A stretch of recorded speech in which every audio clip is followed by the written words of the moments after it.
Лето, пора отдыха и отпусков, но это не про ребят из клуба ЮНЕСКО, которые даже на каникулах стремятся к новым знаниям и бесценному опыту.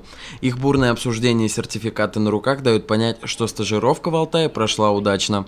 До этого им приходилось бывать на практике только в Екатеринбурге, но в январе этого года поступило приглашение пройти стажировку в Республике Алтай.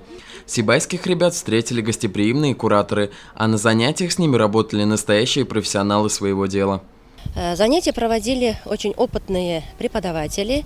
С ними работал координатор клубов ЮНЕСКО Саха-Якутии Будикин Иван Евсеевич.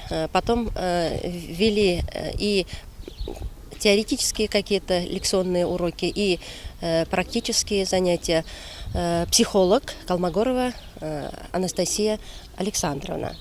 Ну и, естественно, директор клубов ЮНЕСКО Васьков Дмитрий Николаевич работал с первокурсниками. Но наша группа состояла не из первокурсников, поэтому они в основном работали с Будикиным, с которым учились составлять какие-то проекты, знакомились вообще с понятием, что такое ООН, ЮНЕСКО, и работали с психологом. Несмотря на то, что клуб ЮНЕСКО, который базируется в лицее имени Рамазана Умедбаева, является довольно молодым, за время своего существования он уже сформировался как хороший, слаженный коллектив, который развивается в разных направлениях. Являюсь президентом клуба ЮНЕСКО Сибай уже с 2015 года. День рождения нашего клуба принято считать, это 1 марта 2015 года, был основан. Ему, получается, исполнилось в этом году 2 уже года. Отлично работаем, усердно в разных направлениях. Это благотворительность, сохранение культуры и так далее. На стажировке в Алтае для ребят проходили дебаты, турниры, лекции. Общение со школьниками из других регионов также имело большое значение. Помимо образовательной части была подготовлена и развлекательная программа пребывания. Приехав домой, ребята с нетерпением ждали момента, когда смогут поделиться своими впечатлениями от поездки с родными и друзьями. Дебаты прошли хорошо, я в них не участвовала, потому что там участвовали только 3 человека. Мы сидели и поддерживали, и задавали вопросы. Есть первый спикер, он же оратор. Есть второй спикер, он задает вопросы. Есть же третий спикер, он отвечает на вопросы. По темам среднего образования за и против, высшего образования за и против, что-то типа среднего такого еще было. У нас было очень много лекций на профориентацию. Они были очень полезны для меня и актуальны, потому что я перехожу на 11 класс.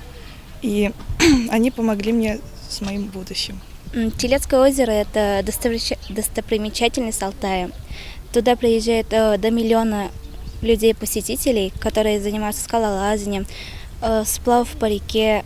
Посетили. Это очень холодное озеро, потому что оно находится между горами, и она очень полезная. В проходящем там же во время стажировки фестиваля народных игр сибайцы активно себя проявили, познакомив собравшихся с национальным обрядовым праздником Кукушкин чай. После этого нашу команду буквально завалили предложениями на следующий год посетить Екатеринбург, Саха-Якутию и Бурятию.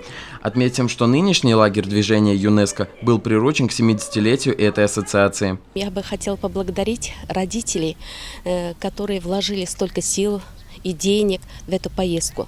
Администрацию нашего лицея в лице Нугаманова Иштуана Раисовича и городской отдел образования города Сибай.